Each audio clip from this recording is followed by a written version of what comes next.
مساء الخير. اهلا بيكم في اسهل طريقه لعمل الفته المصري، الفته ام خل وتوم. يلا بينا نشوف هنعملها ازاي. بسم الله الرحمن الرحيم. هجيب عيش بلدي لان طبعا الفته المصري ما بتتعملش الا بالعيش البلدي، وهقطعه قطع صغيره كده، والمفروض اني احمره في السمنه او في الزبده، بس انا عشان اخليه خفيف شويه فانا هجيب معلقه زبده كده صغيره واسيحها على النار، واجيب معلقه صغيره من الثوم المبشور او المهروس وادوبه فيها كده كويس، وبعدين هروح حطاها كده على العيش بتاعي واخلط العيش كويس كده عشان كله يتشرب من الزبده بالثوم، وهخش على فرن سخن وهحطه لغايه لما يتحمص.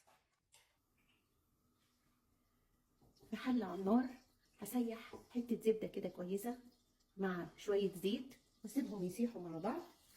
انا هستخدم اللحمه بتاعت الفته اللي هي الرقبه، انا بحب قوي استخدم شرايح او ترانشات الرقبه للفته، تتغسل كويس قوي وبنستخدمها لان هي حته لحمه حلوه وغنيه وتبقى نافعه قوي للفته. هنجيب فصين مستكه هننزلهم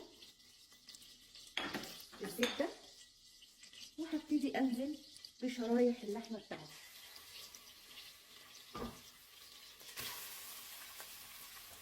هحط عليهم التوابل بتاعتي، معلقه صغيره حبهان مفروم، معلقه صغيره سبع بهارات، معلقه صغيره فلفل اسود، والبصل بتاعي وورق اللورا.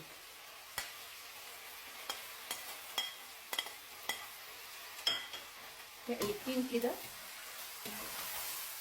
والريحه طلعت على طول. انا مش هضيف الملح دلوقتي، هستنى شويه. خلاص كده اللحمه عندي اتشوحت في التوابل وفي البصل. هضيف بقى الميه لغايه لما تغطيها. اثناء بقى اللحمه ما بتتسلق بجيب حله واحط فيها حته زبده وعلى شويه زيت، وبجيب معلقه من الثوم المهروس وبحطها بس معلقه مليانه شويه، وببتدي احمر الثوم. هحمره بس مش هخلي لونه يتغير قوي، يعني هخليه بس اللون الذهبي لانه لو غمق هيبوظ لي تاني وهيمرر الاكل. احنا هنعمل كده لغايه لما احس ان هو بقى لونه ذهبي. هقطفيه بمعلقتين خل. يعني ايه اطفيه؟ يعني احط عليه معلقتين خل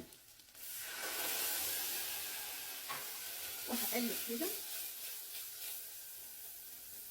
ودي الصلصه بتاعه الفته، وهكون عصره طماطم وهضيفها واقلب. شويه ملح حسب الرغبه، معلقه صغيره من الفلفل الاسود، ونقلب لما يختلط كل الكلام مع بعضه. انا بقى بحب شويه انها تكون حمرا زياده، فبحط لها معلقه صلصه كمان مع الطماطم وهقلبها كده، وشويه ميه صغيره بس علشان تفك لي الصلصه، وهسيبها تغلي وتتسبك على النار. مفيش اسهل من كده. خلاص الصلصه عندي اتسبكت وبقت تحفه وتخنت كده اهي. هحط بقى على النار في حله كده شويه زبده على زيت، وهنزل بالرز بتاعي المغسول. لازم اقلبه كده كويس قوي لغايه لما كل حاجه تتغلف بالماده الدهنيه بتاعتي.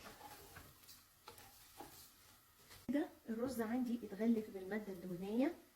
هاخد بقى شويه من الشوربه اللي انا سلقت فيها اللحمه وهحطها على الرز.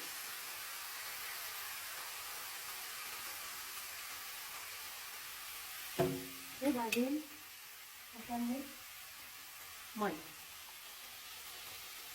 واعمل الرز بطريقتي العاديه خالص، يعني هغطيه بالميه وهزود كده تقريبا 2 سنتي، وبعد كده احط له الملح واسيبه يغلي، وبعدين انقله على العين الواطيه.